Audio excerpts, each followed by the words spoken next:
incredible people outside. You saw the crowds. It was just incredible. And we really feel good about the state and the area. We're doing very well here. Just got a poll that was very good. Got a lot of good polls the last couple of days. Thank you to the Livingston County Sheriff's Department for welcoming us in such a beautiful way. This was a beautiful welcome. And these are great people. These are great people. And we have, in terms of law enforcement, just about every law enforcement group in the country has endorsed us, as you probably have heard. And there's a reason for that, because I believe in law enforcement. The other group doesn't. It's always an honor to be with our brave men and women in blue and in brown, frankly, and in various colors, because it's not always blue. But these are great people, and you just don't do better. They're brave. They're under assault, and they have a lot of difficulty with the laws of our land, and we're going to get rid of that difficulty because they shouldn't have difficulty. Our police, men and women, have the backs of law-abiding citizens every single day. They take care of what they have to do in some very adverse conditions, and when we go back to the White House, you're going to see support, the likes of which you haven't seen certainly in 4 years. We worked very closely with the police all over the country, as you know, gave them billions of dollars of excess military equipment that was in warehouses all over the country that the Obama administration refused to give. And it was just drawing dust, magnificent equipment, but it was just getting old, sitting in warehouses. And I hope you guys got some of it, right? Did you? Because I gave it, and it was billions and billions, and it was nothing going to happen with it except the government was paying lots of rents all over the country for big warehouses. And it was an honor to have done it, and it helped a lot of the departments very, very much. I want to thank Livingston County Sheriff Mike Murphy. Mike, thank you. Thank you. Where is he? Thank you, Mike. Thank you, Mike. What a great job. So respected. All of them. This group is highly respected. Mason County Sheriff Kim Cole. Kim, thank you. Van Buren County Sheriff Daniel Abbott. Thank you, Daniel. President of the Police Officers Association of Michigan, James Tiganelli. James? Picking the wrong side. Where he is? Where are you? Come on over here, James. Let's go. Get over here. Come on. Is he allowed to stand with you guys? I don't know. Stand up there, James. How are you? Thank you, James. Representatives John James and John Molinar. These are great warrior people. Wherever you are. Where's John James? There they are. Oh, look at you guys. You don't get the best location because you want your constituents to be treated so well, right? Huh? Thank you both very much. We appreciate it. Done a great job. Your next U.S. Senator, he's really working hard, and I just saw a poll that doing very well. Mike Rogers. Mike? Thank you, Mike. Congressional candidate Paul Young, who is polling beautifully, I think. Paul, good luck. Good luck, Paul. You're going to do it. And Michigan House Republican leader Matt Hall. Matt, thanks. Oh, thanks, Matt. Great. You look the role, Matt. Beautiful. Thank you very much, Matt. Hey, you're right. That'll be next, right? Thank you very much. Michigan Senate Republican leader Eric Nesbitt. Eric. Thank you, Eric. Great. Nice seeing you again. Doing a good job. We're here today to talk about how we are going to stop the Kamala crime wave that is going on at levels that nobody's ever seen before. And she is, as you know, the most radical left person ever even thought of for a high office, certainly for the office of president. People don't know the real Kamala, but I do, and people that do what I do, they also know. But she is so far left that nobody can even imagine, and her real thoughts are there. You know, she's changed. They call her a flip-flopper at the highest level that they've ever seen in politics because she's come out with policy and for years defund the police. You don't mind defunding, do you, fellas? Would you vote for a defunder? Would you vote? By the way, your people that you protect don't want defunders either. But she's been there until just recently. But she's always been for defunding the police. And the person that she's running with, Tim Walz, is equally far left. This is the most far left group. Nobody's ever seen anything like it. And the press is giving them a free pass. And you're not going to have. If it was up to them, you wouldn't even have the men behind me, people behind me, representatives behind me. You wouldn't have them. They wouldn't have a job. They think it's going to just police itself. Everything's going to take care of itself. Her father is, as you know, a Marxist professor, and he obviously did a good job. But this is where she's coming from. And, you see her now with a smile, and she's gotten rid of the laugh over the last couple of days. I don't know. I haven't seen her laugh. They've told her, don't laugh, please. But I'll bet inside she was laughing last night when she saw the way Joe Biden left, because that was a coup. That was a coup. And I'm no fan of his at all. And it started with the debate, and from that point on, it just got worse and worse. But that was a coup. It was a vicious, violent overthrow of a president of the United States. Since Comrade Kamala Harris took office, her administration's crime statistics show she's presided over a 43% increase in violent crime. These are all government numbers. 43% increase in violent crime. I'll bet the people behind me don't have anything like that. It just gets better. It doesn't get worse. Including a 58% increase in rape, 89% increase in aggravated assault, and a 56% increase in robbery. The crime in America, the fact is out of control. I watched last night in amazement as they tried to pretend that everything was great, the crime was great, the border was great, there wasn't a problem at all, no inflation, no nothing.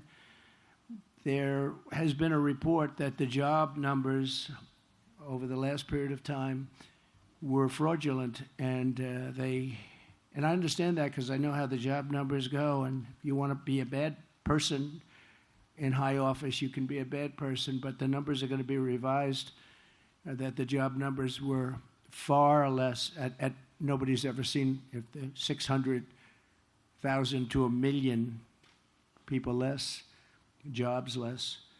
And let's see if that turns out to be true, but that's what the rumor is. It was reported by a very respected outfit group, and we'll see what happens. But that's a terrible insult to our economy, because we were seeing numbers that were okay, not great, but now we're seeing numbers that, when they're adjusted, are a disaster.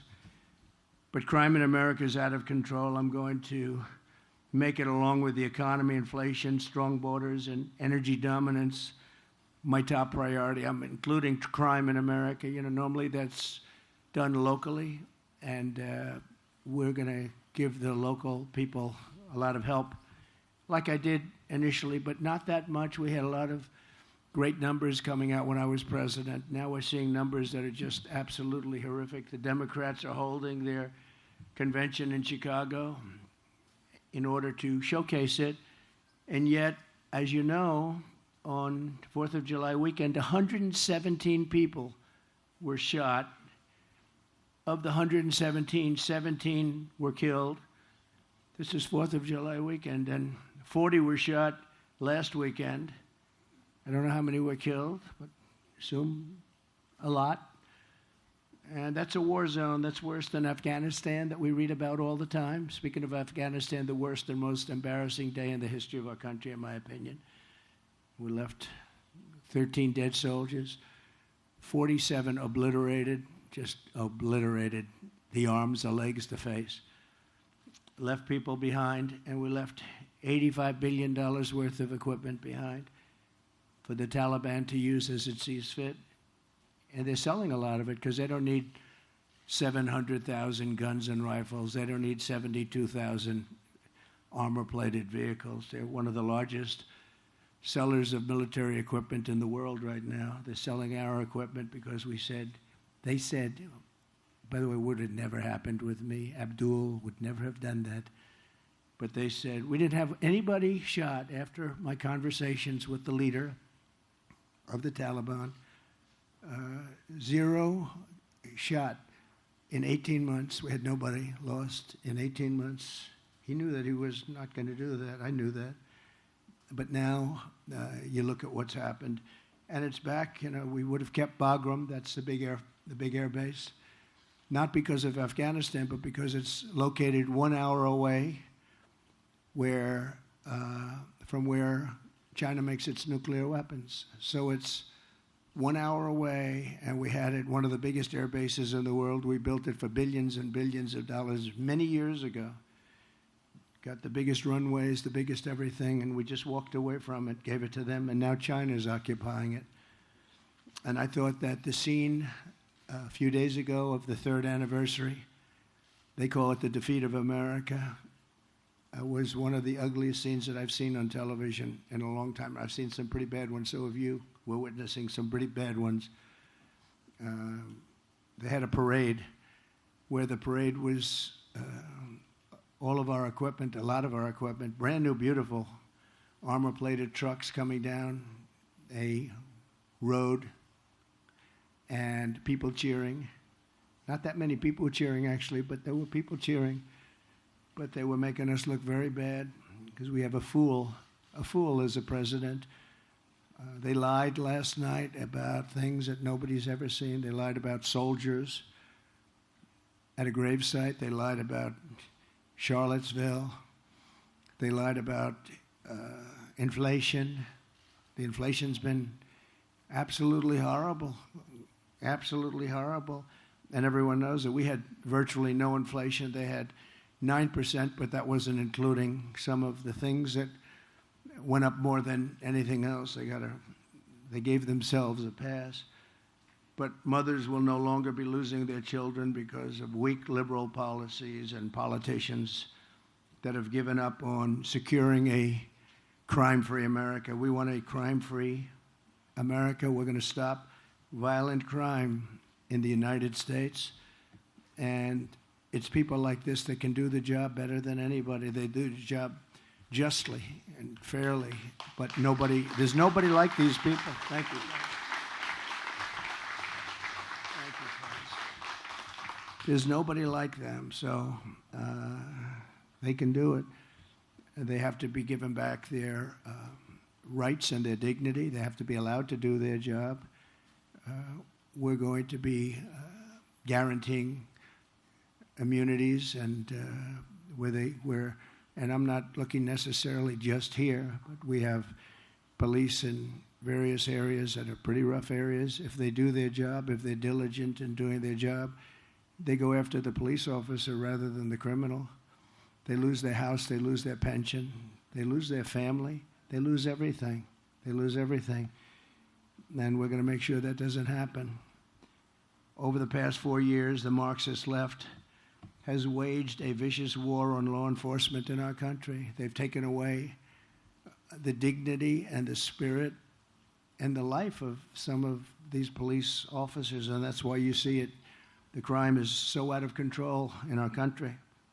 I mean, you have cities, I will say this, the top 25, almost all are run by Democrats, and they have very similar policies. It's just insane. But you can't walk across the street to get a loaf of bread. You get shot, you get mugged, you get raped, you get whatever it may be. And you've seen it, and I've seen it.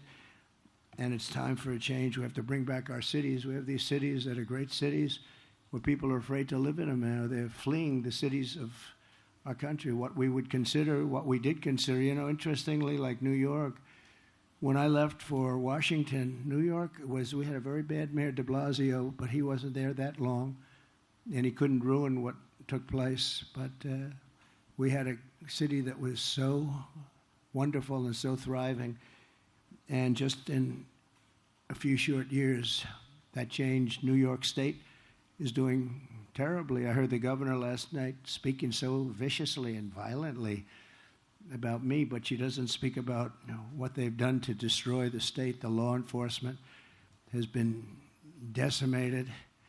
The judges, what's gone on with the judges in New York? There's no justice. We're not getting justice in New York. And yet she speaks so bravely about things that she shouldn't be speaking about. But you look at radical liberal Kamala Harris. She's been the ringleader for this anti-crime and the anti-police crusade. It's a real anti-police crusade. They just have it out for the police. Nobody knows why. I don't understand why. From a common sense, I like to say the Republican Party is now the party of common sense. Conservative, yeah, I guess conservative. It doesn't matter. It's the party of common sense. We want to have borders. We want to have strong police protection. We want a military that can protect us. We want great schools, school choice, ideally. We want to have a good life. We want to be safe. But let's review Kamala's pro-crime, anti-police record. She repeatedly endorsed defunding the police, which I said, and it's at a level that, and it never goes away. You know, when you're a defunder or when you are even a politician, your first thought usually is the thought that you go with. If she ever had a chance, she would do whatever she could to defund the police, because that's where her spirit is, that's where her heart is. And we can't have a president like that. She sponsored a bill to strip police officers of legal protection, leaving you at the mercy of the lawless Marxist prosecutors who want to lock up police officers for sport. They lock them up, in many cases, long before they lock up the criminal. And they go after them, too, violently. They don't go after the criminals. Murderers are released 2 hours after the murder. She wants to bankrupt the police unions. She wants to destroy policemen in general. And they ruin your lives, your jobs, and they ruin everything you've lived for, everything you've felt that you want to make great. You want to make our country great.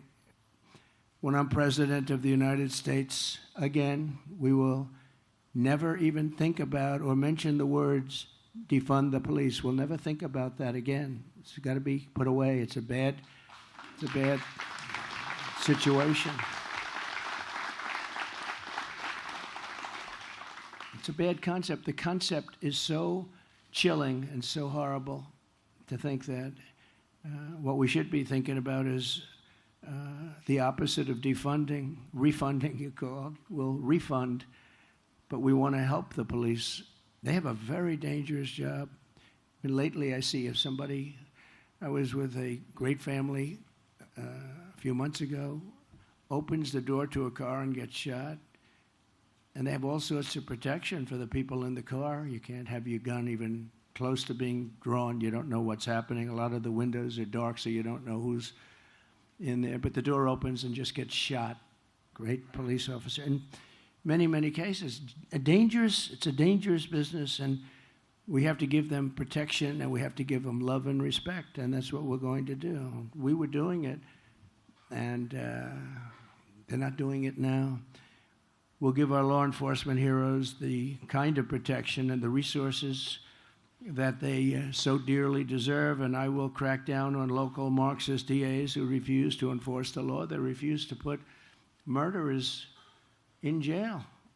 And you see it all over. As the district attorney of San Francisco, Kamala Harris was one of the worst and one of the first Marxist prosecutors in America. She said that, and some people said she was the godmother of both sanctuary cities, because this was a while ago. This was when it all started. And that horrible shoplifting epidemic, she shielded illegal alien crack dealers from deportation. She fought like hell to have crack dealers not deported. She came up with the concept of $950 and below. You don't even get prosecuted. $950. So guys are walking into stores with calculators to figure out, did you know that? They have calculators. They're adding it up. They want to make sure they're under $950. But it didn't matter because they didn't prosecute the ones that went over either. She ignored the pleas of victims, families, members, and refused to seek the death penalty against, as an example, an illegal alien MS-13 gang member. These are the worst gangs in the world, who murdered an innocent man and his 2 sons for absolutely no reason. They said, "Why did you do it?" He said, "I felt like it. I felt like it." So when Kamala, until recently, was called a Marxist prosecutor, she didn't even disclaim the title. She sort of liked it. As the California Attorney General, she redefined child sex trafficking, assault with a deadly weapon, and rape of an unconscious person as a nonviolent crime. All of them were redefined by her as nonviolent. Kamala Harris supports abolishing cash bail nationwide. Cash bail has been a disaster. When you abolish the no cash, don't worry about cash. You murdered somebody, don't worry about it. That was really the beginning of problems for New York, big problems for New York, but elsewhere also. But it means releasing violent criminals immediately after arrest. No money involved. Don't worry about it. Go home, enjoy yourself. Many of them disappear. You never find them again. Many of them immediately start killing again. It's just a crazy situation. She supports ending jail sentences for parole violators. She considers a parole violation not to be serious. When the violent mobs of looters and anarchists tried to burn down Minneapolis in 2020, Kamala Harris raised money for bail, to bail out the arsonists and the rioters and the killers. People were killed. Many people were killed. Compare that to J6. Nobody was killed. Nobody was killed. There weren't fires set. They burned down the city. They were burning down Minneapolis. And she went out, and not only did she work a little bit with them, she worked a lot with them. She worked to get them out and to make them, to set them free. One of the criminals Kamala helped bail out of jail was Sean Michael Tillman, one of the worst, a dangerous repeat offender, had a horrible record of violence. With Kamala's help, she was set free. He was set free. He soon went on to murder a man on a train platform for no reason whatsoever in St. Paul, shooting him 6 times in the head and in the torso. No reason whatsoever. What's the reason? No reason. Just felt like it. Kamala Harris will deliver crime, chaos, destruction, and death. If she's allowed to be the president of the United States, you'll see levels of crime that you've never seen before. I will deliver law, order, safety, and peace, and I will protect those who protect us. These people protect us. These are unbelievable people. They protect us. We have to protect them. We have to give them hope because so many are leaving the forces. I can't speak for this group because I'd love to work for them. I would be joining them in 2 minutes. It looks like a nice job. They look, because they've handled themselves and crime and everything else in a stern way, and it's probably a lot easier to do. Maybe we should switch them, move them around to different territories of your state or of our nation, and let some other guys take. Would you like that, fellas? I have a feeling you don't want that. I don't want to embarrass it. I don't want to say any particular names of locations, but I can think of a big one in this state. I'd love to have them working there during the election. I can tell you, but they have it all very much under control, and that's the way it should be.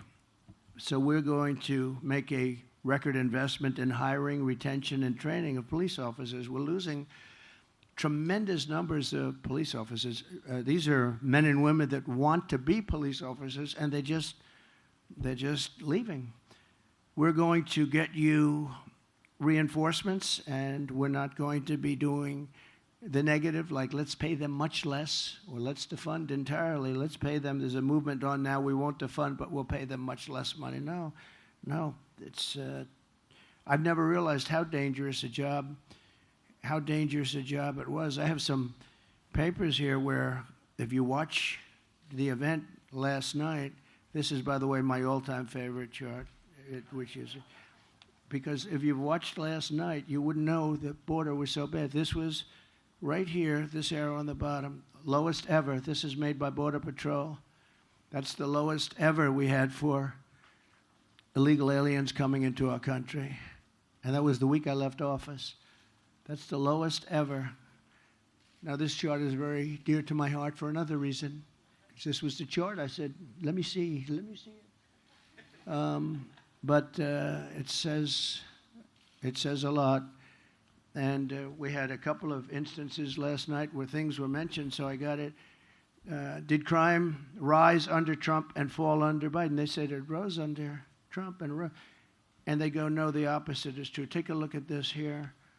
It said, is it true? Did crime rise under Trump and fall under Biden?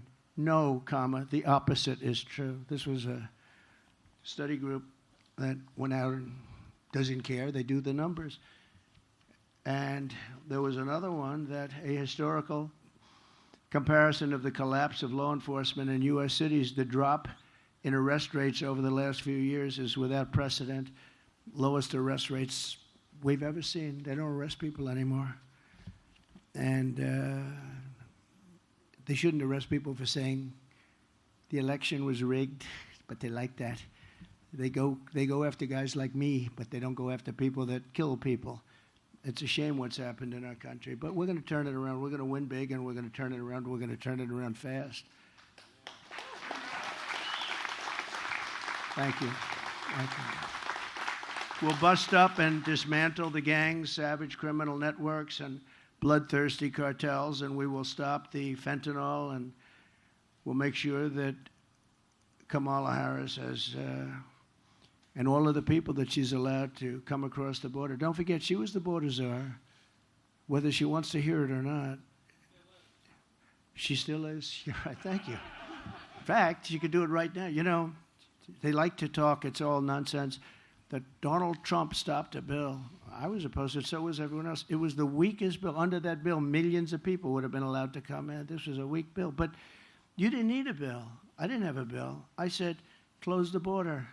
And that's how we got to those numbers, the lowest ever recorded. I said, close the border. I didn't have a bill. I didn't need a bill. She doesn't need a bill. Biden doesn't know where he is. So where is he? Whatever happened to him? He got out. He got out. He's now sunbathing. He's in a beach someplace. But all he would have to do as president or her is say, close up the border. And it's closed. But they don't want to close the border. Because when they first took over, I had built hundreds of miles of wall, and I had 200 miles of wall in addition to what I said I was going to do, because certain areas needed it. As we closed areas, other areas became very, very strong in terms of people wanting to come through. So I bought 200 additional miles. It would have taken them about 3 weeks to erect it. We were all set to erect it. Then we had a terrible election take place, terrible election, and everybody here knows that. And I realized that they don't want to do it. And they actually sold that, and that was designed to the highest specifications of, when you look at the steel, it's concrete, 5,000-pound concrete inside, and then rebar. And it also has a lot of technology, wires and things in it for high technology. It was designed to the highest specs of the Border Patrol. I wanted actually concrete plank. I would have done a beautiful job with precast, like you have in parking garages, long span. It's called long span precast, but they had to be able to see through. I understand that. They needed certain things that you can't do with concrete plank. So we did that, and very expensive to do because you needed all sorts. In other words, they wanted the steel, they wanted the concrete. It's all different methods of very hard to cut it, very hard to do it when you have different substances, and then very powerful rebar inside. And what happened is, as soon as they came in, they sold it for 5 cents on the dollar. They sold this stuff for somebody made a lot of money because that steel is very valuable, but they sold all of that, hundreds of miles of stuff. You saw it stacked up for a long period of time, where they stacked it up in an area because Texas wanted to use it and finish the job. We built hundreds of miles, but Texas wanted it. They would have paid for it. They refused to sell it to Texas. They refused to sell it to Arizona. and they refused to sell it to anybody. They sold it to the junkyards, I guess, and 5 cents on the dollar. On day one, I will seal the border. I will stop the invasion. We had the border sealed. I had Mexico. I had thousands of soldiers from Mexico, free of charge. I said to the president, you must give us soldiers because they're coming through. The caravans are coming through your country. No, I cannot do that. I said, yes, you'll do that. If you don't do that, I'm going to put tariffs on your cars. And he said, I will do that, sir. And he did it. He did it very quickly. And it really, you guys heard all about it, made a great difference. We had thousands of Mexican soldiers guarding our border. I said, look, they're coming through your country. You have to guard your southern border, which is their border on the other side. And all of a sudden they started, and we had Remain in Mexico. It's called a Remain in Mexico policy, which we never had. And they stayed in Tijuana, different places, hundreds of thousands of people. They didn't come into our country until they were checked. And then if they were good, we let them in. If they weren't, we wouldn't let them in. And we worked well with Mexico, actually. But now Mexico has really taken advantage of our country. They want billions of dollars just to talk. They wouldn't say that with me. They wanted, I think, $2 billion to talk, right? We will talk. We want $2 billion before we even start. That wouldn't happen with me. I would say, oh, really? Is that right? That's the end of trade with Mexico. And they would say, sir, we will give you $2 billion. How about that? So I'll send Kamala's illegal aliens back home where they belong. We have a problem because when I came in, they wouldn't accept MS-13 gang members. I told the generals we're going to get the gang members out. ICE and Border Patrol, the job these people do, but ICE would go into the country, get the MS-13 gang members out, the meanest, the most vicious. They kill people with knives. They killed 2 young students walking to school, 2 beautiful young 16-year-old girls walking to school. They killed them up and chopped them up into pieces with knives, dead. And ICE goes in and they go into those packs of rough people. And ICE is rougher than they are. These are incredible, brave patriots. A lot of people wouldn't want that job. You see fists and feet, you see everything flying, and then 2 minutes later they stand up and they grab them and they throw them into what they used to call a paddy wagon. They put them into planes, they take them out. The countries wouldn't take them back under President Obama. And I said, really, they're not going to take them back? Well, if they're not going to take them back, I'm going to stop paying them. I said, how much money do we pay these countries? El Salvador, Honduras, Guatemala, and others. I said, how much money do we pay? $750 million. I said, good, inform them we're not paying them anymore. And the following morning, I got calls from all of these countries. Sir, there must be a misunderstanding. We would love to take them back. We would love to have MS-13. We would love to have MS-13 back in our country. It would be a great honor to have them back. And, you know, before we get too far, and we're almost finished, but before we get too far, I want to tell you that we have criminals from all over the world pouring into our country right now. Your job will never be obsolete, you know. It will never be obsolete, unfortunately. It would be nice if we could have peace, but we're not going to have peace. And this is something we're going to have to live with for a long time. She has allowed millions of people, open border, to flow into our country totally unchecked, totally unvetted. And they come from jails and prisons, slightly different. They come from mental institutions all over the world. This isn't just in South America. People think it's South America. It's from Africa, Asia, the Middle East. A lot of people coming from the Congo in Africa, the Congo. Rough. And they're prisoners. They're prisoners. And we say, where do you come from? Africa. Where in Africa? Prison. What did you do? We don't want to say. They turn out to be murderers. These are rough people. And we're allowing them into our country from all over the world. From South America, yes, but from all over the world. They come from insane asylums. And many are terrorists. So we have prisoners, mental patients, mental institution patients, terrorists pouring into our country, totally unchecked, unvetted. We have some of the worst terrorists in the world. We know where they are approximately, but we don't know too much, but we know they're the worst. We have the worst terrorists in the world pouring into our country. And she's the president, and wants to be the president of the United States. She's vice president. She could do it. She's in charge of the border. She could have closed up the border. She should have closed it up. They could have told Mexico, if you don't do it, we're not going to do something. We're not going to have trade. We're not going to deal with you. We're not going to let you sell your cars into the United States at these ridiculous, they took 32% of our car industry over many years. They took it out of Detroit. They took it out of different places, but they took it, and they took it big from this state, from South Carolina, from a lot of different places. They took 32%, and I think now the number is bigger.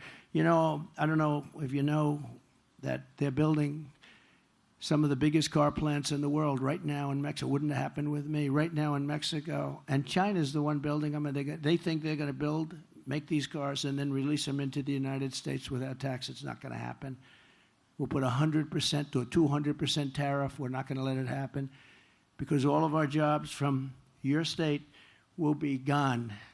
And I watched this union head. He's an incompetent guy.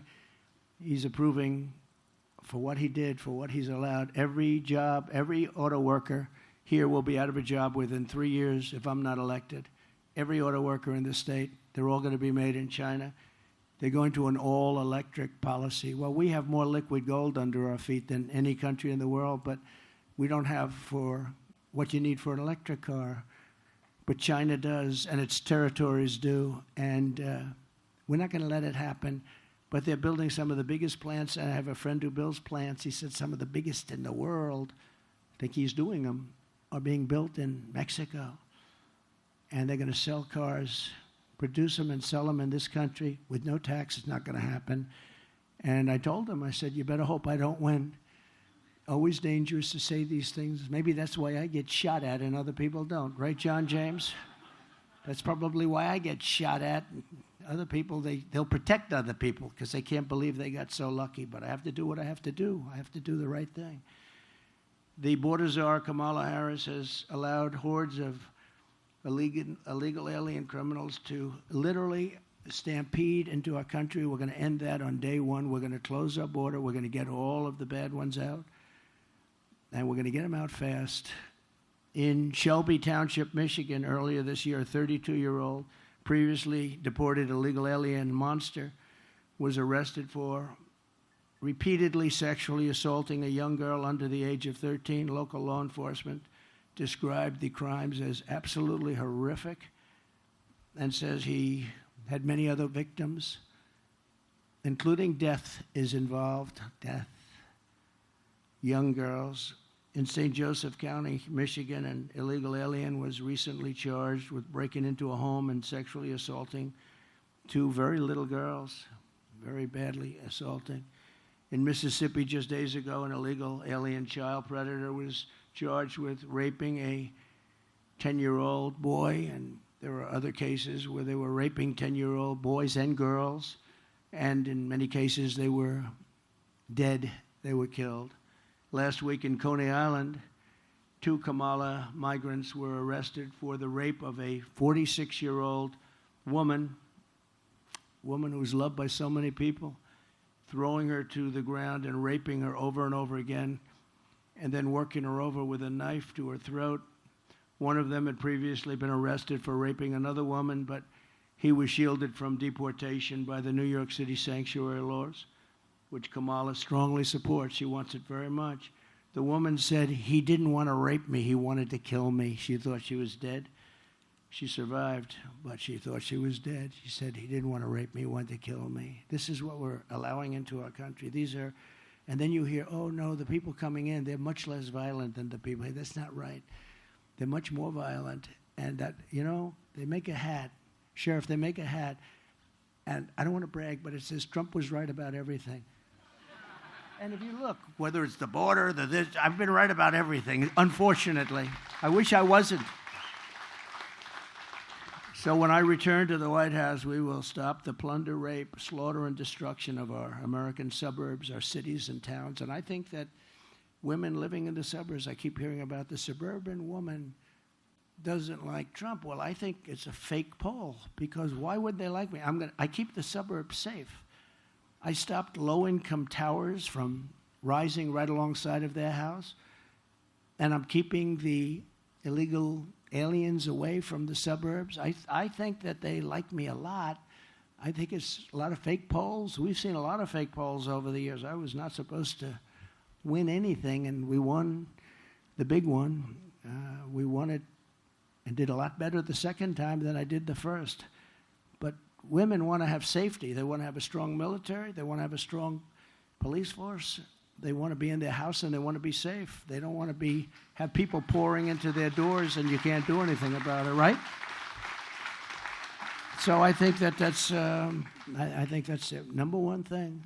I hope they like my personality. I have a nice personality, but to me it wouldn't be very important, the personality. They want to be safe.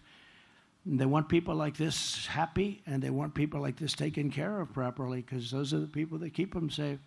So we'll shut down all deadly sanctuary cities throughout the country, because all they do is they shield criminals. I mean, they basically shield criminals from prosecution. I will shift massive portions of federal law enforcement to immigration enforcement. We're going to put a lot of immigration enforcement. We're going to close down the border day one. And we are going to, just so you understand, I am not a radical at all. I'm just a common sense person that was successful in what I did because of the same thing. We are going to let people, and we want people to come into our country. A lot of people. We need them. We need them for jobs. We need them for everything. We want people to come in, but they have to come in through a process. They have to come in legally. And we can let a lot of them come in, but John, we want them to come in to our country legally. We don't want to let people come in who murdered 19 people, and then you hire that person in a plant, and all of a sudden you notice that people are being killed all over town. We want them to come in legally.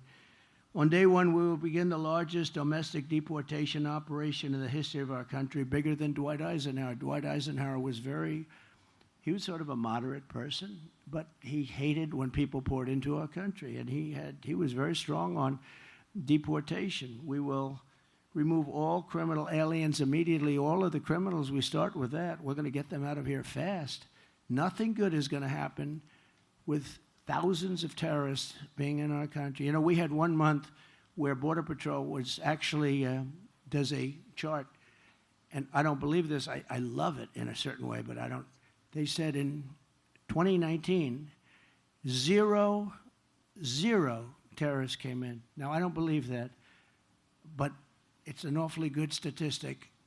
But it was very few that came in. We were very tough on that. We had everybody checked so carefully. And they actually in 2019, they had 0. Now you have thousands of terrorists coming into our country.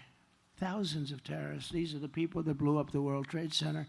Bad things will happen. And if I'm elected, we're going to get them the hell out of here. We're going to get them out of here fast, very fast.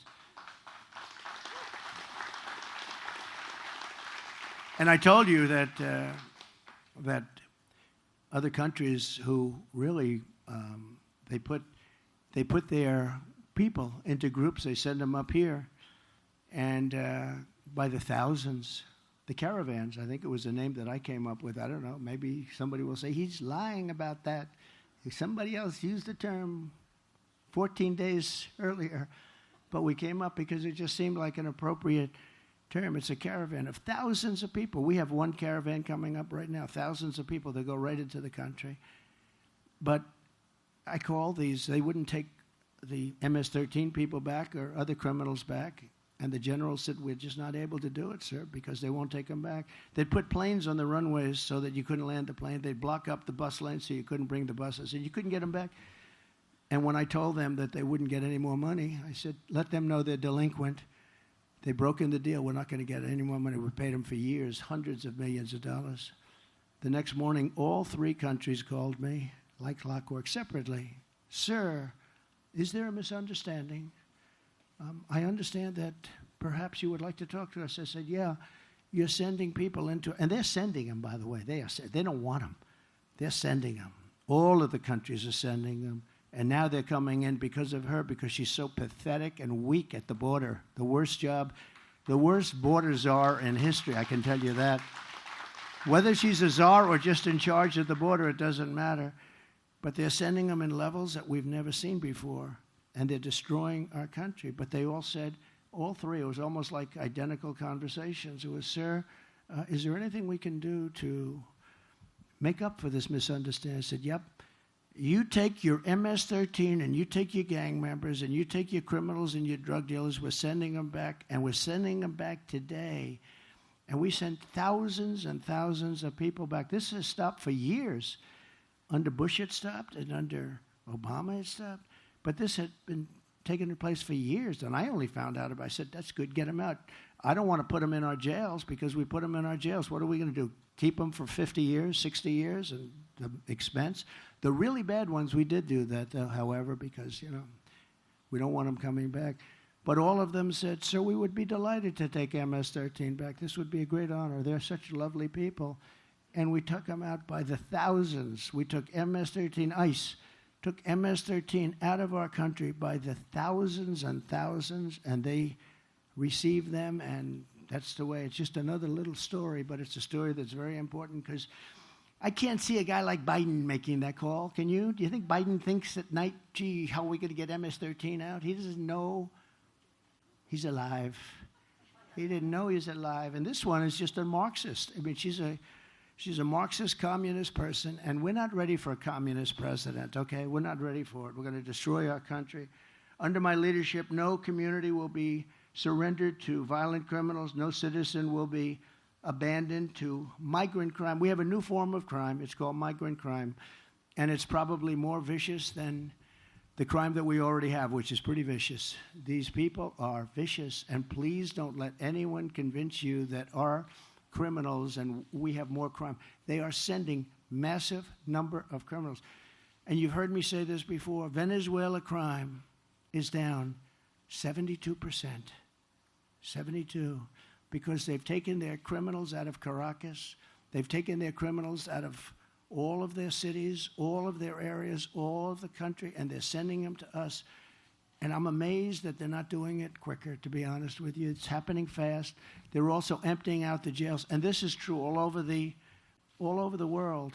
They're emptying out their prisons, and they're taking their criminals from off the streets.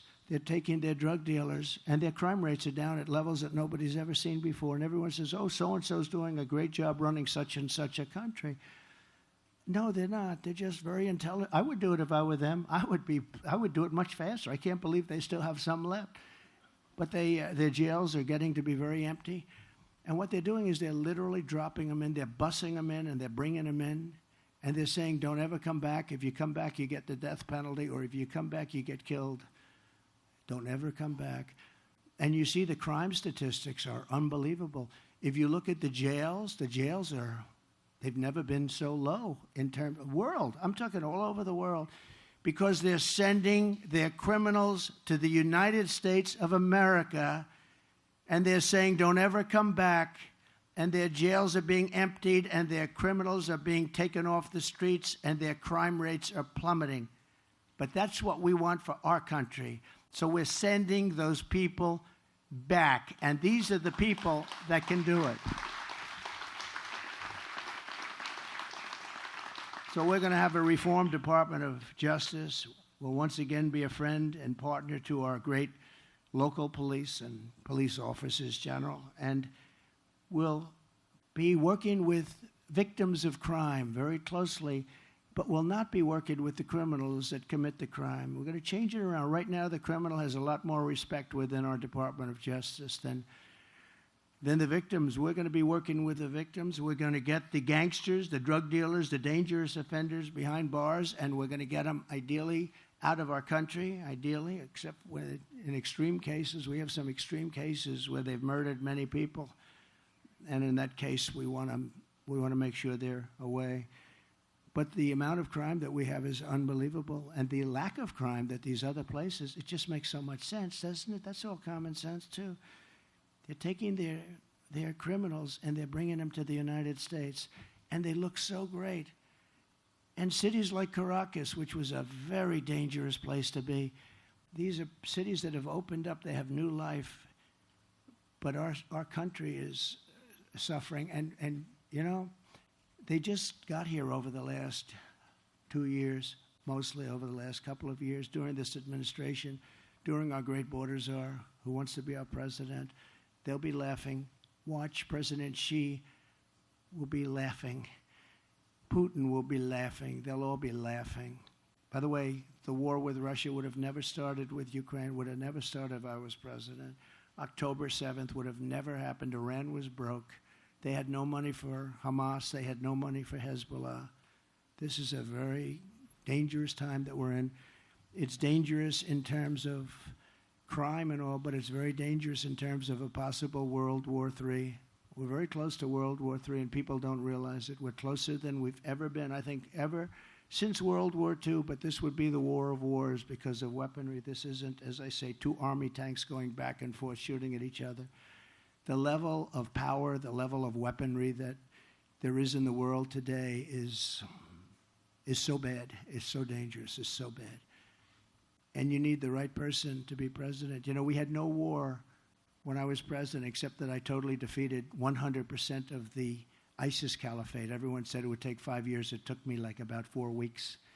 Because we have a great military. We have great generals, not the ones you see on television, not the ones that did the Afghanistan botchery, but we have great military people. I know them. And they're never going woke. You know, you keep hearing our military is going woke. The top people would like to see it, but it's never going to. These are not people. Just like these people will never be. Do you promise you'll never be woke? I don't see a lot of wokeness. There's not a lot of wokeness. I don't think so. But we're going to stand up for law-abiding citizens of America. We're going to be really, I think, an inspiration to the world. But we have to start by remedying a situation that was caused by somebody that right now is running for president of the United States. She would be a disaster as president. I love our country. I didn't need this. I didn't have to do this. I didn't need to get indicted by any time I fly over a state. They indict you. Got indicted more than the great Alphonse Capone, right? For nothing. My father's looking down. My mother's looking down. He was such a good boy. I don't know what happened. But I didn't need this. I had a beautiful life. But to me, I wouldn't change it for the world, because we're going to take this country, we're going to make it safe again, and we're going to make America great again. And I want to thank everybody for being here, and God bless you all. Thank you. Thank you very much.